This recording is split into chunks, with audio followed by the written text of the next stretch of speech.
উত্তৰাখণ্ডৰ যোশীমঠ চহৰৰ বাসিন্দাই ভুগি আছে এতিয়া তীব্ৰ আতংকত। হিমালয়ৰ মন্দাকিনী নদীৰ প্ৰলয়ংকৰী বানত কেদাৰনাথ মন্দিৰ নগৰখন 2013 চনত পানীৰ কোবাল সোঁতত তছনছ হৈ গৈছিল। আকস্মিক বানে উটুৱাই লৈ গৈছিল ঘৰ-বাৰী, প্ৰাণ হেৰুৱাব লগা হৈছিল অগণন বাসিন্দাই। দেশবাসীৰ স্মৃতিৰ পটৰ পৰা সেই ভয়ানক দৃশ্য মচ নাখাওঁতেই আকৌ বাতৰি ওলাইছে যোশীমঠ চহৰখন তললৈ বহি গৈ আছে। যোশীমঠৰ বিভিন্ন ঠাইত ফাট মেলিছে। 600ৰো অধিক ভৱনত ফাট মেলা দেখা গৈছে। যোশীমঠৰ এফালে আছে বদ্ৰীনাথ আৰু আনফালে কেদাৰনাথ। যোশীমঠৰ পৰা পথেৰে কেদাৰনাথৰ দূৰত্ব মাত্ৰ 52 কিলোমিটাৰ। স্বাভাৱিকতে অস্তিত্বৰ সংকট আৰু আতংকত কঁপি আছে যোশীমঠৰ বাসিন্দা। সঘনাই মনলৈ আহি আছে 2013ৰ প্ৰলয়ংকৰী ছবি। সভ্যতাৰ বিকাশৰ বাবে প্ৰকৃতিৰ ওপৰত মানুহৰ আক্ৰমণৰ পৰিণতি এয়া। হিমালয় পাদদেশৰ প্ৰকৃতিৰ বিদন্দিয়া ৰূপ সম্ভাৰ বিজড়িত ঠাইবোৰত যোৱা কেইটামান দশকত উন্নয়নৰ নামত চলি আছে প্ৰকৃতিৰ ওপৰত ধ্বংসলীলা। ধ্বংসত জৰ্জৰিত প্ৰকৃতিৰ এই ৰম্যভূমিৰ ভূখণ্ডৰ গাঁথনি ক্ৰমান্বয়ে দুৰ্বল হৈ সঘনাই সংঘটিত হ'ব ধৰিছে এনেকুৱা দুৰ্যোগসমূহ। যোশীমঠক ঘোষণা কৰা হৈছে দুৰ্যোগ প্ৰৱণ অঞ্চলৰূপে। যোশীমঠ চহৰখন ক্ৰমাৎ তললৈ বহি যোৱাৰ কাৰণ চহৰখনৰ কাষতে NTPCৰ নিৰ্মীয়মান 520 মেগাৱাট বিদ্যুৎ শক্তি উৎপাদন প্ৰকল্প তপোবন বিষ্ণুগড় জলবিদ্যুৎ প্ৰকল্প আৰু নিৰ্মীয়মান ৰাষ্ট্ৰীয় পথ হেলা বাইপাছ। পাহাৰীয়া খৰচোতা নদীৰ ওপৰত বিগত কেইটামান দশক ধৰি গঢ়ি উঠা জলবিদ্যুৎ প্ৰকল্পসমূহে বিপদ কঢ়িয়াই আনিছে উত্তৰাখণ্ডলৈ। 2013 চনৰ উত্তৰাখণ্ডৰ বানত কমেও 4,000 লোকৰ প্ৰাণহানি হৈছিল।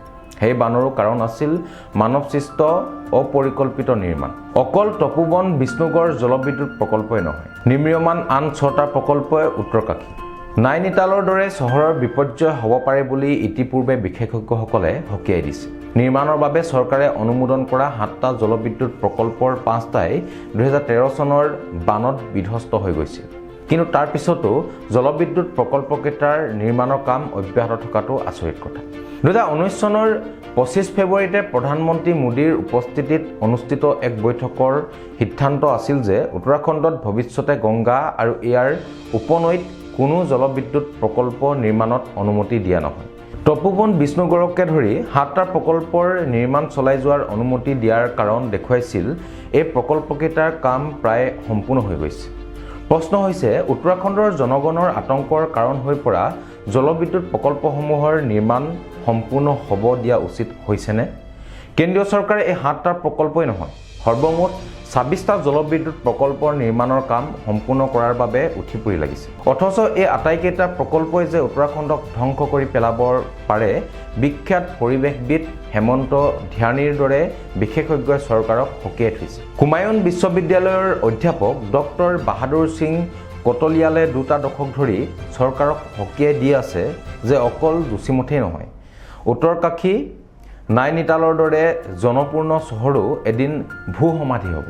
40 বছৰ ধৰি এলেকাটোত গৱেষণা কৰি অহা ভূতত্ত্ববিদ নবীন জুবালবৰেও একেই অভিমত প্ৰকাশ কৰিছে। দেশৰ সৰ্বোচ্চ ন্যায়ালয়ে সকীয়নি দি থোৱা স্বত্তেও ন্যায়ালয়ক উপেক্ষা কৰি খৰচোতা পাহাৰীয়া নৈবোৰত বান্ধ দি জলবিদ্যুৎ প্ৰকল্পৰ নিৰ্মাণৰ কাম চলিয়ে আছে। প্ৰায় 50 বছৰ পূৰ্বে চৰকাৰে যোশীমঠ কিয় তললৈ নামি গৈ আছে সেইটো অধ্যয়ন কৰিবলৈ এখন 18জনীয়া কমিটি গঠন কৰিছিল। সমিতিখনে দাখিল কৰা প্ৰতিবেদন আজি ভৱিষ্যতবাণী যেন লাগিছে। সমিতিখনে স্পষ্টকৈ কৈছিল যে যোশীমঠ প্ৰাচীন ভূমিস্খলন অঞ্চলত অৱস্থিত, সেয়েহে উন্নয়নমূলক কাম কাজ অবিৰতভাৱে চলি থাকিলে তললৈ বহি যাব পাৰে। কমিটিয়ে যোশীমঠত নিৰ্মাণ কাৰ্য নিষিদ্ধ কৰাৰ পৰামৰ্শ দি থৈছিল।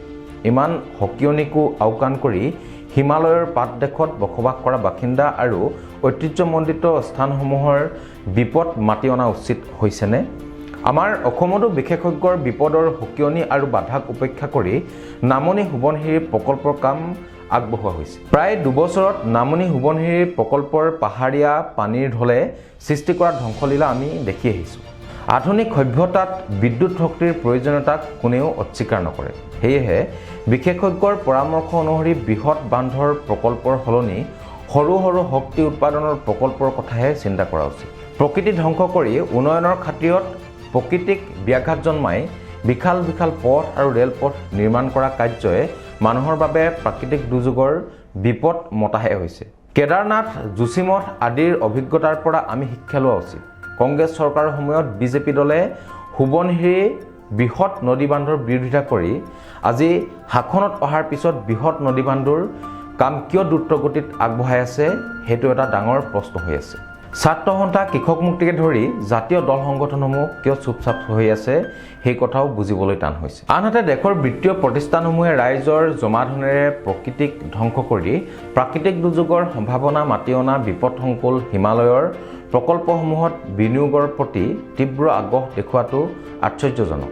জানিব পৰা গৈছে, তপোবন বিষ্ণুগড় প্ৰকল্পৰ দায়িত্বত থকা NTPC-য়ে শ শ কোটি টকা LIC, ভাৰতীয় ষ্টেট বেংক আৰু অন্যান্য বেংকসমূহৰ পৰা ঋণ লৈছে।